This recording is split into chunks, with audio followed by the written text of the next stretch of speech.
fato de suprimir informações importantes, sejam médicas, escolares, por achar que não precisa dizer para o outro, é meu final de semana, ela não precisa saber. Precisa sim, ela precisa saber, é direito dela. E da mesma forma, quando ele tá comigo, quem leva para o hospital sou eu, ele tá na casa dele com a nova mulher dele, por que eu tenho que falar para ele que eu fui ontem pro pronto-socorro? Precisa sim, senhora, é filho dele. Você tem o dever de participar, né? Se o fulaninho foi bem na escola, se não foi, se ele brigou, se ele não brigou, se ele foi suspenso, se não foi, a senhora tem o dever sim de participar pro pai. E da mesma forma o pai. A mãe não estava aqui, ela viajou, era minha semana, ou a minha quarta-feira que ele dormia aqui em casa e eu levei ele na escola, eu fiquei sabendo. Ela que depois procure saber pela coordenação, pelo aplicativo da escola, negativo. Você tem o dever sim de participar para ela. E, por último, dificultar o convívio, né? A mãe, às vezes, acha que o filho não quer ir para o pai porque quer ficar com ela.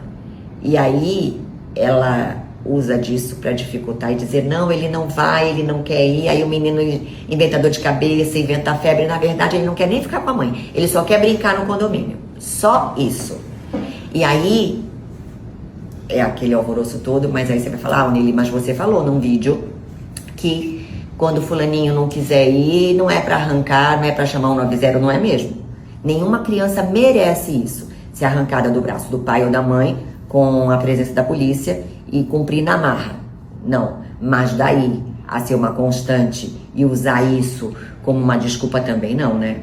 Então é esse tipo de comportamento, de dificultar o convívio, que a gente também entende como alienação parental.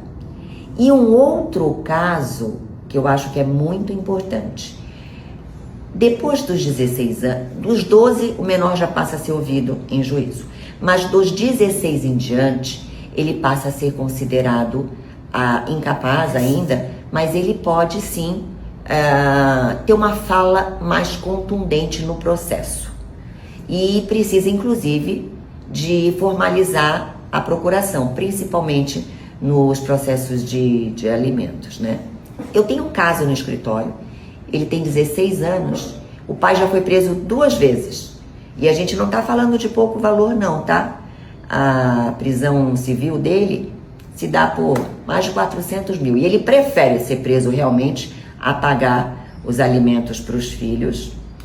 E, para minha surpresa, um dos filhos, ao completar 16 anos, recebeu a ligação da advogada do pai. Vocês têm noção do que é isso?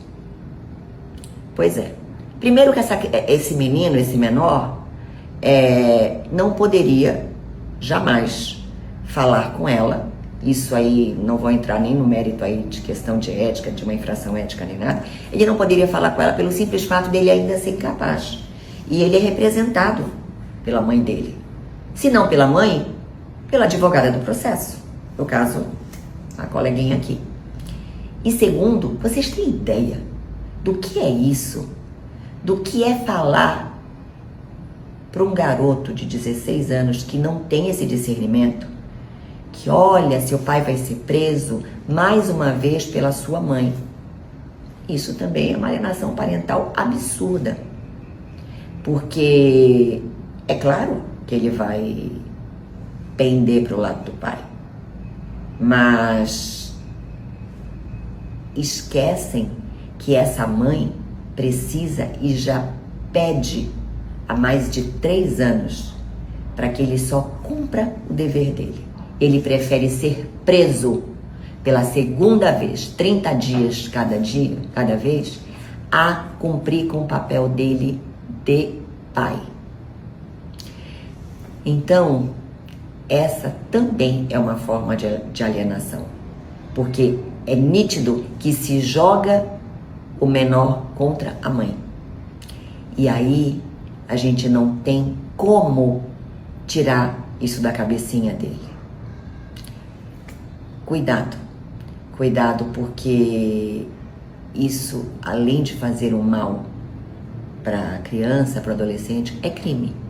E isso pode resultar na tua reversão de guarda.